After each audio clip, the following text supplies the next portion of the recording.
Washington, D.C., 12:15 p.m, minutes before the joint session of Congress to confirm Joe Biden's election victory. A final message from outgoing President Donald Trump for his vice president. Mike Pence is going to have to come through for us, and if he doesn't, that will be a sad day for our country.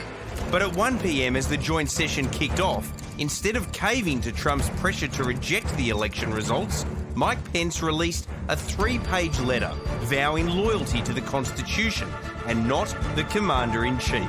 A short time after, at 1:50 p.m, Senate leader and senior Republican Mitch McConnell also drew a line in the sand. The voters, the courts, and the states have all spoken.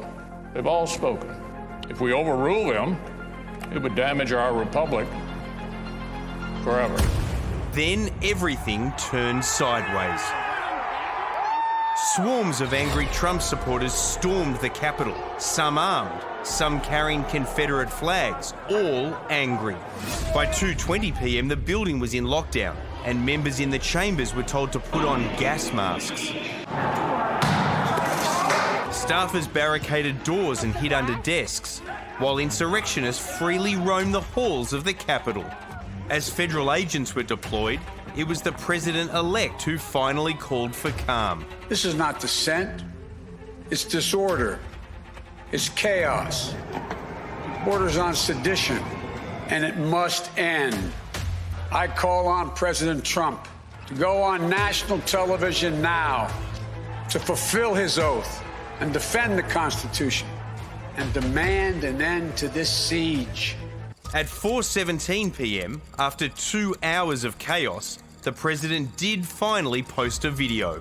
I know your pain. I know you're hurt. We had an election that was stolen from us. We love you. You're very special.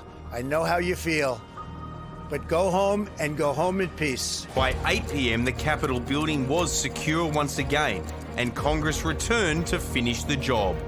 This failed insurrection only underscores how crucial the task before us is for our republic. Now calls for Trump to be re-impeached or even stripped of power under the 25th Amendment. I think it's time to recognize that we have a president who is unhinged, mentally unfit for office, and that this is a clear and present danger to the country. Steve Dorsey is the Washington executive editor for CBS News Radio and was in the Capitol building when it was stormed today. So, Steve, what was it like as it all unfolded? It was very chaotic. You know, where I am right now, we're in the radio and TV correspondence gallery. This is about 30 feet from the House chamber. This is where we saw that picture of those 4 members in plain clothes of the Capitol Police Force pointing their guns at the door through a barricade as they faced off with protesters. So we're about 30 feet from the balconies that overlook that area. But when I arrived here, there were several layers of security. I had to show my Capitol Hill press badge to many more officers, go through like a TSA-style checkpoint to even get in the building. So the fact that protesters were inside the building was really shocking. And not only that they made it into the inner sanctum, they made it into the Senate chamber, even commandeering the podium, taking photos of themselves, and then, of course, learning about the woman who was shot and later bled to death at a hospital, just really feet from where I'm sitting. Details are still emerging.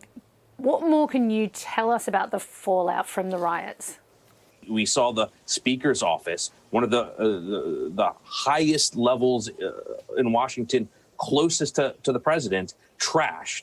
Across the Capitol, windows have been broken, panels have been knocked out, doors have been broken, and furniture thrown through hallways. But also, we've been hearing reports confirmed by CBS News of police responding to at least 2 improvised explosive devices found nearby. It's not clear whether they were actually real and dangerous. And then, of course, we have that woman who was killed. That's a significant development in the story. And then also 4 other people that died from what police are saying were medical circumstances during these protests. So there's a lot to unpack here, and that doesn't even touch the constitutional and government fallout that results from this. Well, Steve, there are Democrats calling for Trump to be impeached again. There are rumours that senior Republicans are discussing invoking the 25th Amendment to remove him. The curfew in Washington has now also been extended to the 21st of the month. What do the last 2 weeks of Trump's presidency now look like? The next 2 days probably will be crucial in determining what the next 2 weeks look like.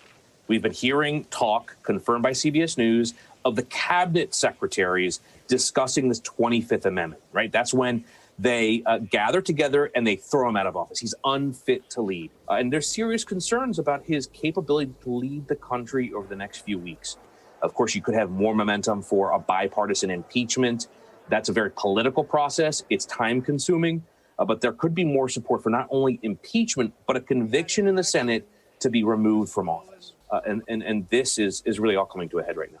Well, 13 days to go, so who knows what they'll hold. Steve, appreciate your time. Thank you. Plenty of Republicans, like rats deserting a sinking ship, have now at this late point left Donald Trump. In the Senate, only 6 voted for the whole motion to try to have a review of the election result to stymie Biden. But in the lower house, in the House of Representatives in that Congress, 120 Republican men and women still voted against Biden having his election confirmed. That tells you just how broken the Republican Party is at the moment. I keep thinking about all the employees of Capitol Hill who, you know, aren't necessarily political, but they're sort of peripheral employees just going to work that day, thinking it was going to be a normal day and then having their workplace stormed. And the thing that I always think about, I try and compare it to if it happened here in Australia, they're armed. People have guns. Yeah. So if something like that was to happen outside of your workplace, like, you would be proper shaken about it. Whole thing looks like a train crash in slow motion at the moment. It does. A lot more to play out, no doubt about that. From expert opinions to in-depth analysis and reporting, the Project YouTube brings you the biggest stories from Australia and around the globe. Hit the subscribe button now for news delivered straight to your feed.